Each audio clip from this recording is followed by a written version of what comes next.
आखिर पत्नी की वो कौन सी 3 चीज होती है जो हर पुरुष को देखना चाहिए। दोस्तों, जो पुरुष अपने पत्नी के इन 3 चीजों को देखता है वह अपने जीवन में कभी भी गरीब नहीं रहता। उसके घर में सदैव मां लक्ष्मी का वास रहता है और मां लक्ष्मी की कृपा दृष्टि उनके ऊपर सदैव बनी रहती है। दोस्तों, आज की वीडियो में हम बताएंगे कि आखिरकार वह कौन सी 3 चीजें हैं जो हर पुरुष को अपनी पत्नी के देखनी चाहिए। नमस्कार दोस्तों, स्वागत है आप सभी का। सच्ची श्रद्धा से कमेंट में जरूर लिखे हर हर महादेव, राधे राधे। देवों के देव महादेव सदैव आप पर अपनी कृपा बनाए रखे। दोस्तों, आज की जो कहानी है वो बहुत ही ज्ञानवर्धक और बहुत ही मोटिवेशनल है। दोस्तों, आज के वीडियो में हम बात करेंगे आखिर पत्नी की वो कौन सी 3 चीज होती है जो हर पुरुष को देखना चाहिए। दोस्तों, जो पुरुष अपने पत्नी के इन 3 चीजों को देखता है वह अपने जीवन में कभी भी गरीब नहीं रहता। उसके घर में सदैव मां लक्ष्मी का वास रहता है और मां लक्ष्मी की कृपा दृष्टि उनके ऊपर सदैव बनी रहती है। दोस्तों, आज की वीडियो में हम बताएंगे कि आखिरकार वह कौन सी 3 चीजें हैं जो हर पुरुष को अपनी पत्नी के देखनी चाहिए। दोस्तों, उससे पहले आप सभी से निवेदन है, यदि चैनल पर आप लोग नए हैं या चैनल पर पहली बार आए हैं तो कृपया करके चैनल को सब्सक्राइब कर ले, क्योंकि दोस्तों हम अपने चैनल पर रोजाना ऐसे ही ज्ञानवर्धक और मोटिवेशनल वीडियो अपलोड करते रहते हैं। चलिए तो दोस्तों शुरू करते हैं आज की इस प्यारी सी वीडियो और इस प्यारी सी कहानी से जानते हैं कि पत्नी की वह कौन सी 3 चीज है जो हर पुरुष को अपनी पत्नी की देखनी चाहिए। दोस्तों, एक बार की बात है, किसी गांव में एक आदमी रहा करता था। दोस्तों, वह आदमी अपनी पत्नी से बहुत परेशान था क्योंकि उसकी पत्नी अपने पति से बात बात पर लड़ाई झगड़ा करती थी। उसके घर में एकदम कंगाली छा गई थी। खाने के लिए घर में ना ही कोई दाने थे, ना ही पीने के लिए पानी और ना ही पहनने के लिए वस्त्र। दोस्तों, रोज रोज के इस कलेश से वह पुरुष अपनी पत्नी से परेशान हो गया था। दोस्तों, एक दिन की बात है, वह आदमी अपने घर से जंगल की तरफ निकल जाता है। दोस्तों, जंगल में जाते जाते उस आदमी को एक साधु से मुलाकात होती है।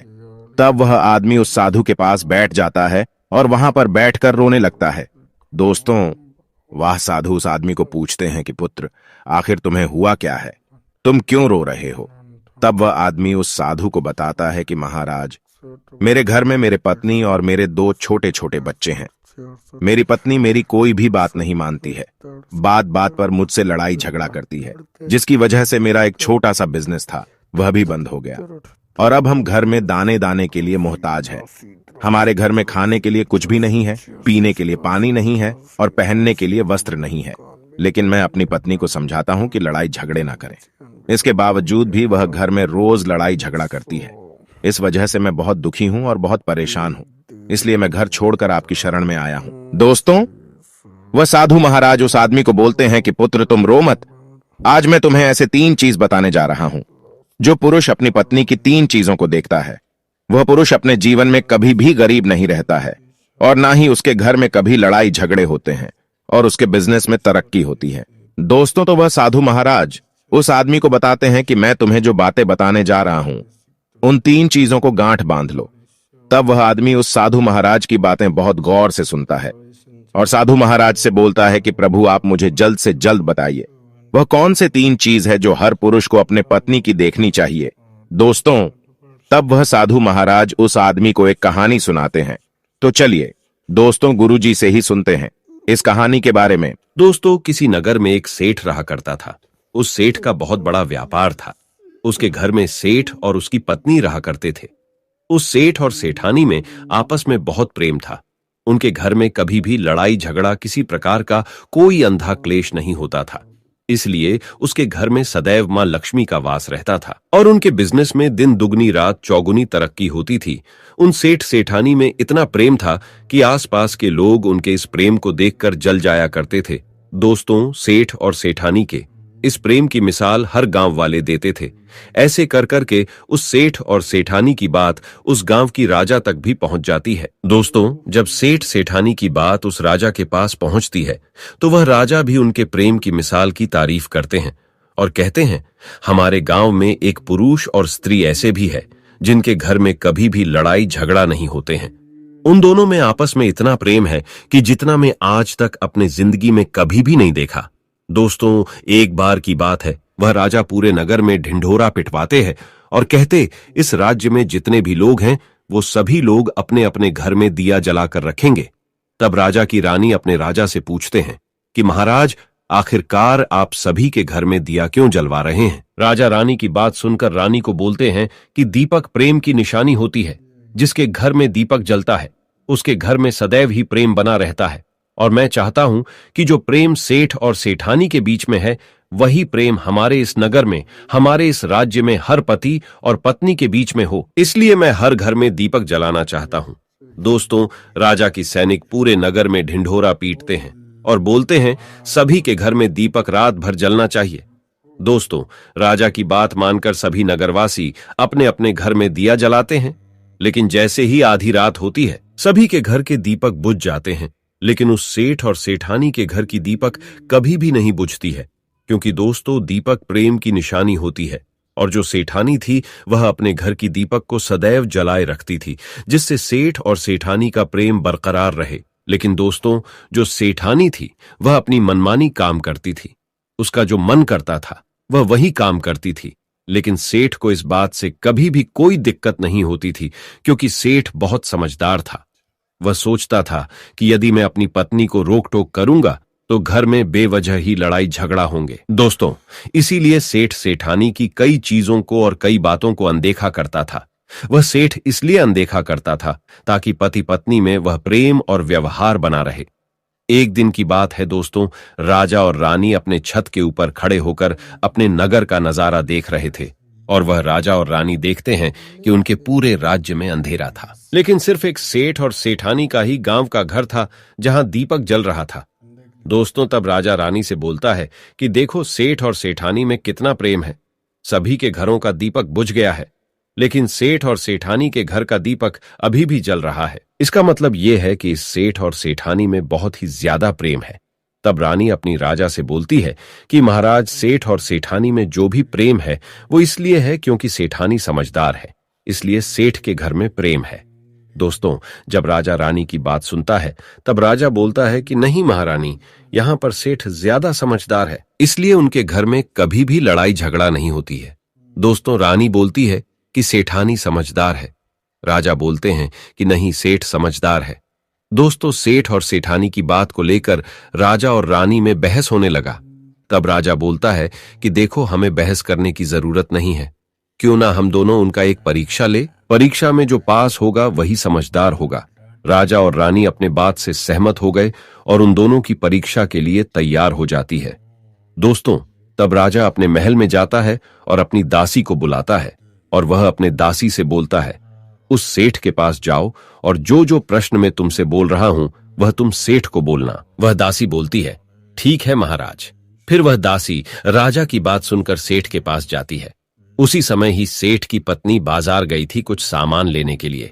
दोस्तों, तो वह राजा की दासी सेठ से बोलती है कि सेठ जी, मैं राजमहल से आई हूं, राजा साहब ने मुझे भेजा है। दोस्तों, वह सेठ उस दासी को बोलता है कि बताइए, मैं आपकी क्या सेवा कर सकता हूं? आप बैठिए, मैं आपके लिए पानी लेकर आता हूं। तब वह दासी सेठ से बोलती है, नहीं सेठ जी, मैं राजा की दासी हूं, बस आपके पास राजा के समाचार लेकर आई हूं।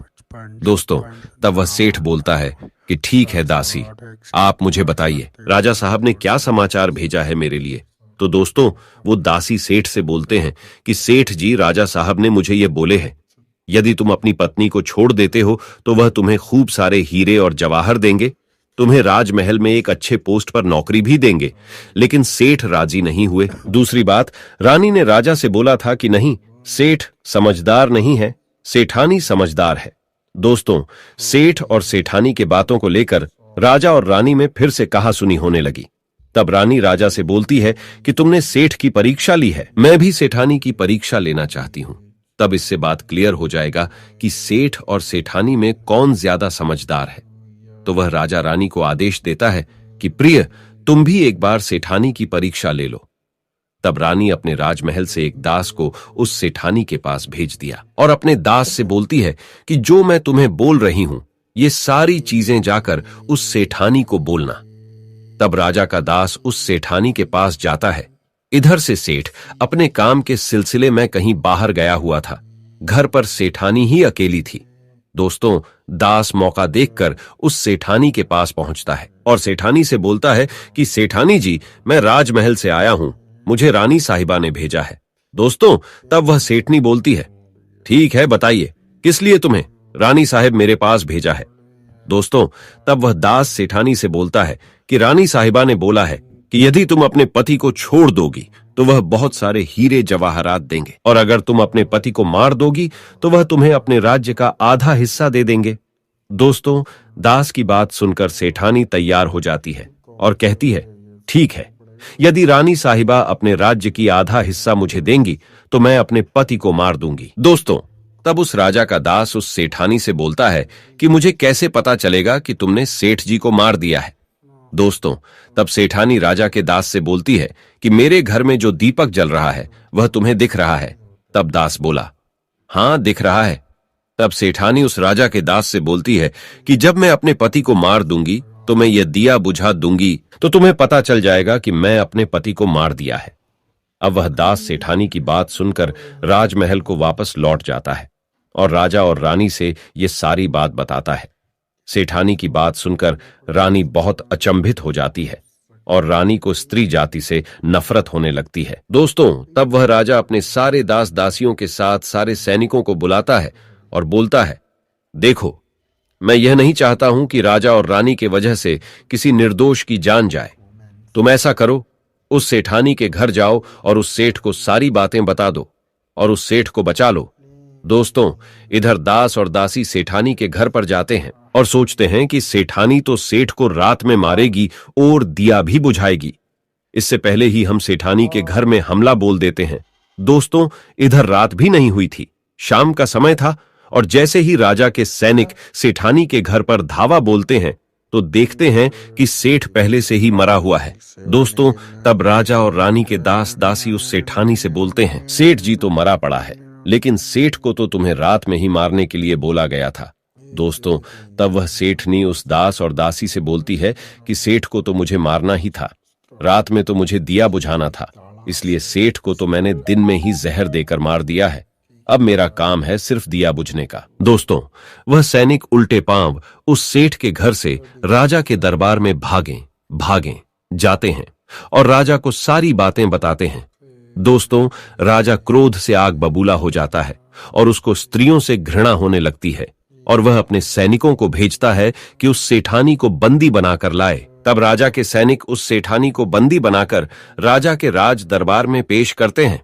दोस्तों, तब वह राजा उस सेठानी को कारावास में डलवा देता है और वह राजा समस्त स्त्री जाति से नफरत करने लगता है। दोस्तों, वह साधु इस कहानी को गांव के उस आदमी को सुनाता है। तब साधु उस आदमी से बोलता है, अब तुम्हें समझ में आ गया होगा कि स्त्री की वह कौन सी 3 चीजें हैं जो हर कोई पुरुष को देखना चाहिए।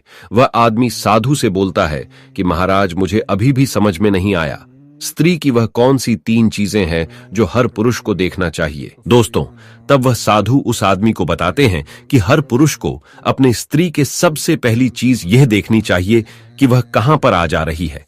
दोस्तों, जो पुरुष अपनी स्त्री की यह चीज देखता है कि पत्नी वहां पर आ रही है, वहां पर जा रही है, तो उसके घर में कभी लड़ाई झगड़ा नहीं होते हैं और वह अपनी पत्नी के ऊपर नियंत्रण कर पाता है। दूसरी चीज है, पुरुष को पत्नी के अंदर ये चीज देखनी चाहिए कि उसकी पत्नी के बोलचाल कैसी है, वह अपने पति की इज्जत कर रही है कि नहीं, अपनी पति की बात मान रही या फिर नहीं। जो स्त्री अपने पुरुष की बात नहीं मानती है, अपने पति की इज्जत नहीं करती है, वह अपने पति के साथ कुछ भी कर सकते हैं, जैसे कि उस सेठानी ने उस सेठ के साथ किया था। इसलिए हर पुरुष को अपनी पत्नी की यह चीज देखनी चाहिए। तीसरी चीज, वह साधु उस आदमी को बताता है कि हर पुरुष को पत्नी के चाल चलन जरूर देखना चाहिए। दोस्तों, जो पुरुष अपने पत्नी के चाल चलन देखता है और उसके चाल चलन पर उससे ज्यादा प्रेम नहीं करता है, उसको अपने कंट्रोल में करके रखता है, तो उसके घर में लड़ाई झगड़ा कभी भी नहीं होते। दोस्तों, जो स्त्रियां अपने घर पर मनमानी चलाती हैं और पति की बातों को नहीं मानती है, उनके घर में इस तरीके की मुसीबत आती है। दोस्तों, ये 3 बातें वह साधु महाराज उस आदमी को बताता है और फिर वह आदमी इन 3 चीजों को गांठ बांध लेता है और साधु को प्रणाम करके अपने घर पर चला जाता है। दोस्तों, मैं उम्मीद करता हूं आपको इस कहानी से बहुत कुछ सीखने को मिला होगा। दोस्तों, सच्ची श्रद्धा से कमेंट में जरूर लिखें, हर हर महादेव, राधे राधे देवों के देव, महादेव सदैव आप पर अपनी कृपा बनाए रखे। इस वीडियो को लाइक करें, अपने दोस्तों के साथ शेयर करें और हमें सब्सक्राइब करना ना भूलें। और हाँ, इस वीडियो से कोई भी सवाल है तो आप कमेंट बॉक्स में जरूर लिखें, और आपके पास कोई भी सवाल नहीं तो हर हर महादेव जरूर लिखें, क्योंकि आपके कमेंट से वीडियो बनाने का मोटिवेशन मिलता है। धन्यवाद।